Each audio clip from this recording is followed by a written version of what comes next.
Okay, here we have the crushing line. It crushes the ore down, bring it into the feed hoppers that we have here to store the ore that is available to come into the plant. The crushing line runs at 300 tons per hour. So after storing it in these feed bins, we have two separate conveyors that convey it into the building.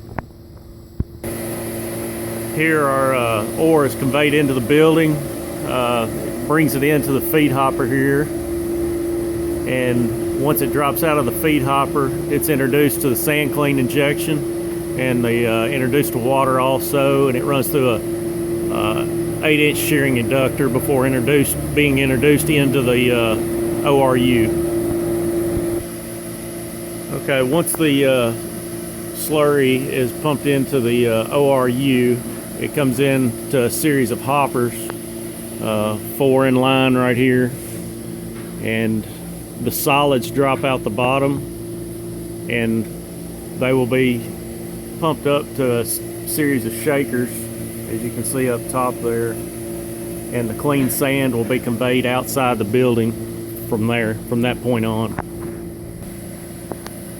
As the oil comes down through the ORU, it floats across the top, coming all the way over to hopper number 4, and then it will drain into the launder, which will feed it down to the surge tank. From this viewpoint, you can see the launder that the bitumen comes down into. As it's coming to the surge tank, it comes through a 4-inch line, goes through a 4-inch shearing inductor, which feeds it over to the surge tank, as you see here.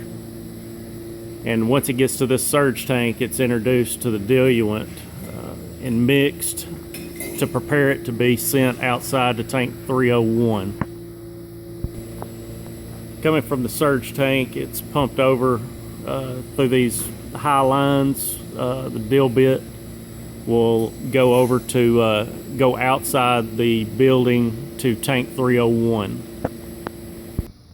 Okay, once the dill bit comes outside to tank 301, it's heated, and it will go through a series of tanks outside before finishing up into our product tanks, as you see here.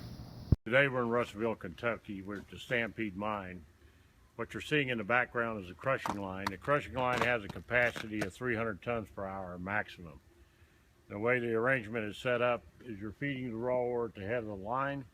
It goes through primary crusher, comes into the secondary crusher, then to the screening process.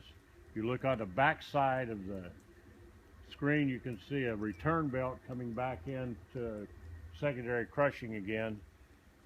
Using that method, we're able to control with screen sizes the size of the ore that's being fed into the feed hoppers going into the plant. The feed hoppers are set up with 2 separate bins, and the ore feed belt that goes up to those bins can be moved from one bin to the other. It's on wheels. So we have enough capacity to do 300 tons per hour, and in this plant we're doing around 120 tons per hour. Crushing line has proven to be adequate for the work that we're doing, and the ore crushing has not been an issue. In very, very cold weather, ore wants to hang to the sides of the bins, and that's easily solvable with vibrators installed on the bin, on the lower part of the bin tanks.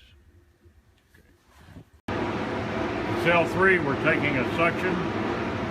We're pulling all the solids out of the bottom, being discharged vertically, and it goes up to shaker number 4, or to a set of hydrocyclones. Again, we'll discuss that when we get to that level on the skid.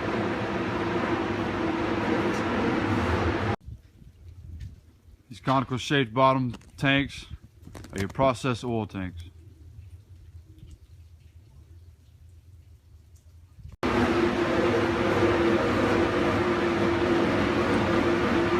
Cell 2 has a 4-inch inductor on it, which essentially does the same thing.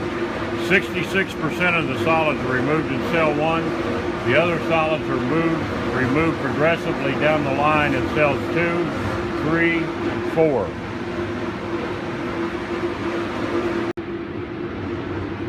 Positive displacement progressive cavity pump continuously takes a section on the surge tank for removing fines. The discharge off of this pump goes to a centrifuge outside of the building, and it removes all of the remaining solids from the ORU process, returns any oil or water back to the skid or to the surge tank in the case of oil,